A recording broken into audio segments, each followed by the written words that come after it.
very much so. Nadia, I have a question. We all know about the octuplets, and obviously that's kind of what puts you in the public eye. What are the other children's ages? Like, I mean, what is the range there? Like, what are your oldest children? She just asked that. Dude, wake up. We had this. We were just 11, almost 9, 7, and 5-year-old twins. Where was I? I don't know. Where were you? I think I was checking the Mets score. Yeah, I think he was checking the baseball scores, Nadia. I'm sorry. I was making sure you were paying attention. Yeah. I was paying attention. I can answer the question. And you know what? That's one of the things she's not allowed to talk about, well, okay? So let's just leave it at that. The reason I was asking, because, if you have some of them are older, like approaching teenagers, they can help, I guess, a little bit with some of the younger children. Yeah, so I guess in answer to your question, you have a support network is what you have. Yes, that's what you've got. Very solid one, very solid. So no one has to be worried or have any kind of fears that my children are not cared for. My kids actually are they're really the luckiest and most fortunate children in the world, besides having all of the connections to each other and me, and knowing that I'm 100% present in their lives and there for them, always will be, and that I don't party, I don't go out, they are my life. I'm married to my kids, and they know that very much so. Speaking of which, I took just a couple kids right now for a special day, and they're waiting for me. I went outside. We are at a restaurant, and I'm doing an interview, and they're in there with me for me, and that's why the connection was so bad. I'm just telling you what I'm doing right now, because I'm a mother who believes you, even though no matter if you have 1, 4, or 14, or 24 kids, you have to spend quality time with 1 to 2 alone, at least. If you can't once a week, every 2 weeks, but bond with them. This is their special time. Absolutely, yeah. So they don't feel displaced in any way, because it's very easy for a kid in a huge family to get lost. They just feel lost and unimportant.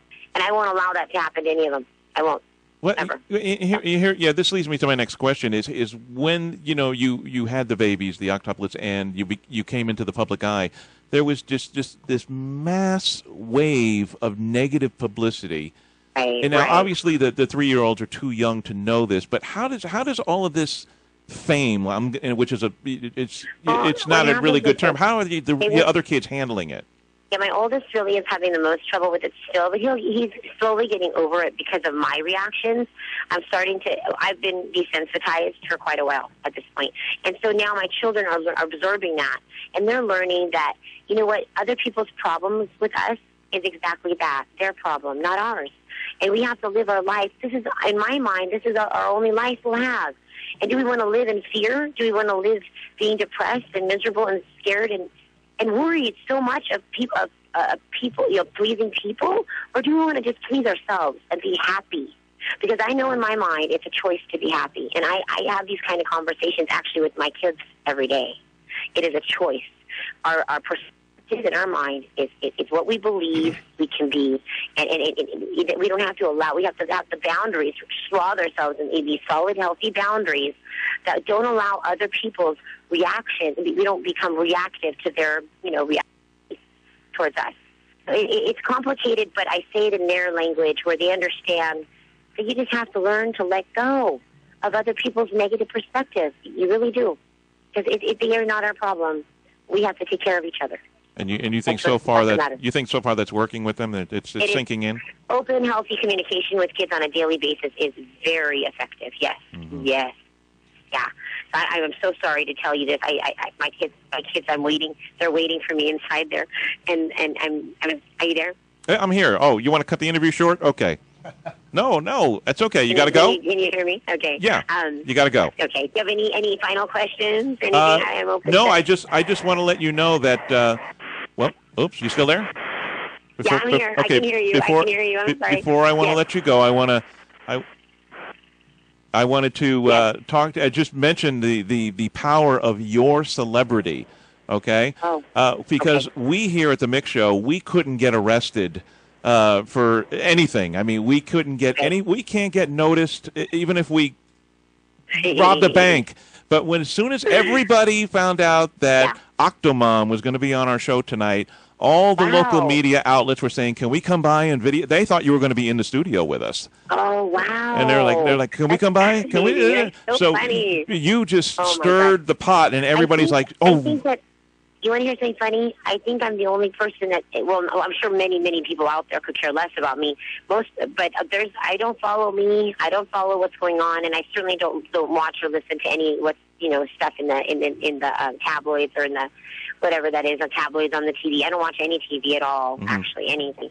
And I don't Google myself. I don't go on, what's it called, the internet base to look myself up. So I just protect myself and my kids that way, so that if they hear negative things, they kind of let it roll off them. They've been through so much. This is like anything else we go through. Right. They're going to be well prepared and strong, and they'll have the tools they need to really to implement a healthy way to react to what's going to be catapulted at them or thrown at them. Deflect all the negativity. That's my goal. Keep on deflecting it. No, I understand, and we can't thank you enough for coming on. We really appreciate it. We have so many more questions to ask. We would love to have you on. I'd love to come in sometime. Are you going to be in Florida? Where are you calling from? We're in the west coast of Florida, Bradenton, Sarasota, Florida. I'm sorry. Where are you? Just south of Tampa. Florida. The state of Florida. Oh, great. Oh, that's awesome. Yeah, no, I'd love to. I'd love to be able to come in studio. That would be wonderful. And if you can't come in, if you can't, we would love to have you call in again because, again, we have so many more questions for you, and we know you got to run. I'm sorry, but I'd love to answer them, and I'd love to do this again. Not a problem. We'll let you go. We'll let you go. Thank you, Nadya. Thank you again, Nadya. Thank you. It's an honor to talk to all of you. Thank you. Thank you. For taking the time. Not a problem. Thank you. Have a good night. Bye-bye. Good night. Okay, bye-bye. That was so pretty good. Was it what you expected? No. She's like adorable.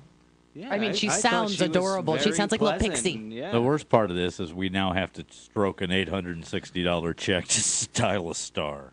Yeah. That was an expensive phone. That's right. Basic math. Well, that gets billed to Val, so she. You know what? That's a pretty good gig. Now, if you think about it, you stay on the phone for an hour. Heck yeah. Hey, $600. You were you were $1.99 a minute sitting in lingerie. That's right. You're selling her short. I'm selling her way short. No, and that wasn't lingerie. It was a diaper, for crying out loud.